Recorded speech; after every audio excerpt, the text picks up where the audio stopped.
अयोध्येतील श्री राम मंदिर लोकार्पण आणि श्री रामलल्ला प्राणप्रतिष्ठापना सोहळ्यास हार्दिक हार्दिक शुभेच्छा।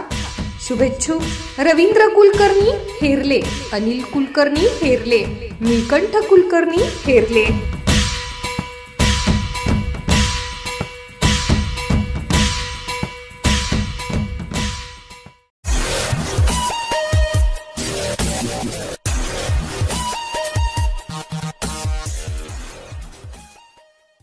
नमस्कार, मी अनिल उपाध्ये, शिवसिद्ध बातमीपत्रात आपलं स्वागत आहे। पाहूया आजची बातमी। अंगणवाडी सेविकांच्या विविध मागण्यांसाठी गेली 50 दिवस आंदोलन सुरू असून शासन याकडे लक्ष देत नसल्याने आज तावडे हॉटेल चौकात कोल्हापूरकडे जाणारा रस्ता आंदोलक महिलांनी रोखून धरला। उद्यापासून सत्ताधारी लोकप्रतिनिधींच्या दारात साखळी उपोषण करण्यात येणार असल्याचा इशाराही यावेळी देण्यात आला। यावेळी वाहतुकीची मोठ्या प्रमाणात कोंडी झाली होती। याबाबत अधिक माहिती अशी की कोल्हापूर जिल्ह्यातील अंगणवाडी सेविकांच्या विविध मागण्यांसाठी कोल्हापूर जिल्हा अंगणवाडी कर्मचारी संघाच्या मार्गदर्शनाखाली गेली 50 दिवस विविध आंदोलने सुरू आहेत। सध्या अंगणवाडी सेविकांना तुटपुंजे मानधन मिळते, त्यामध्ये भरघोस वाढ करावी, पेन्शन सुरू करावी, ग्रॅच्युटीचा लाभ द्यावा, सुप्रीम कोर्टाच्या आदेशानुसार अंगणवाडी कर्मचाऱ्यांना कामगार कायदा लागू करावा, या सर्व मागण्या सरकार दरबारी प्रलंबित आहेत। त्यावर सरकारकडून कोणतीच उपाययोजना होत नाही। अंगणवाडी सेविकांना कर्मचारी म्हणून वेतन श्रेणी लागू करावी, पण सरकार याकडे गांभीर्याने पाहत नसल्याने अंगणवाडी कर्मचारी संघटनाने आंदोलनाचं हत्यार उपसलं आहे।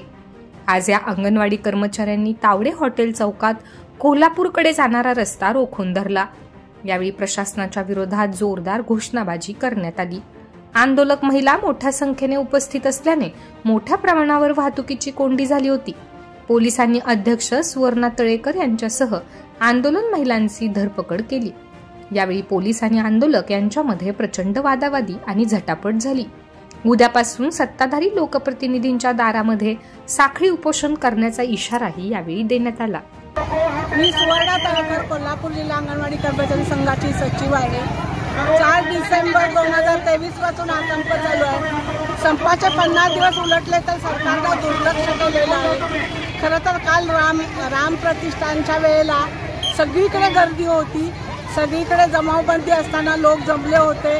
हे राज्यकर्त्यांनी केलं तर चालतंय, पण सर्वसामान्य माणसांना स्वतःच्या हितासाठी किंवा स्वतःच्या हक्कासाठी रस्त्यावर यायचं नाही, त्यांना मात्र इथं अडवायचं, प्रश्न सोडवायचे नाही।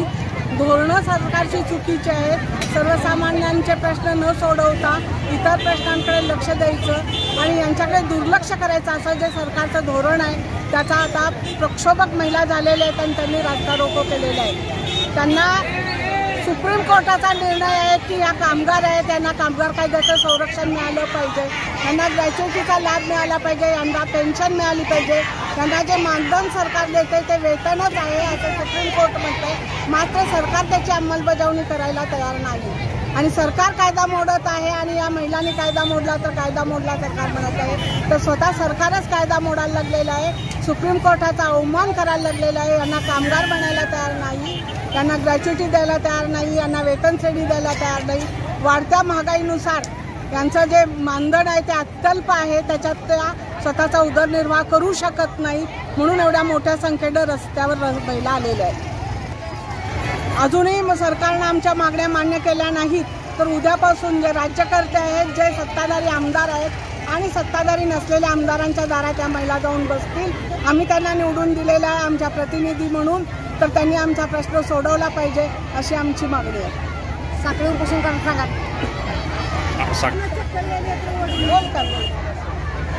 बघा, कोल्हापूर जिल्हा अंगणवाडी कर्मचाऱ्यांच्या संघाच्या वतीने आज जो रस्ता रोको आंदोलन केले, आज महिला ह्या 47 वर्ष राबत आहेत, त्यांना तुटपुंजे मानधन मिळते। 10,000 मध्ये आमचं काहीही भागत नाही, तरी सुद्धा आज त्यांचं भागत नसल्यामुळे त्या महिला आज रस्त्यावर उतरल्यात आणि आजपर्यंत आमच्या 50वा दिवस आज झाला तरी आमच्या न्याय मागणीला मिळत नाही काय। म्हणजे शासनाने आमचा विचार केला नाही, तरी शासनाने आमचा विचार करावा, आमची मागण्या ज्या आहेत ते मान्य करावं, भरपूर भरघोस मानधन वाढ करावी आणि पेन्शनचा प्रश्न सोडवावा, शिवाय ग्रॅज्युटीचा लाभ सेविकांना द्यावा। या मागणीसाठी मुख्य 4 मागणीसाठी आम्ही रस्त्यावर आज उतरलोय। तरी समजा आता जर आज नाही आमचं मिटलं तर आम्ही उद्यापासून जिल्हा परिषदेच्या दारात साखळी उपोषणाचा निर्णय घेतोय। सत्ताधाऱ्यांच्या दारात आम्ही साखळी उपोषणाचा निर्णय घेतोय आणि आम्ही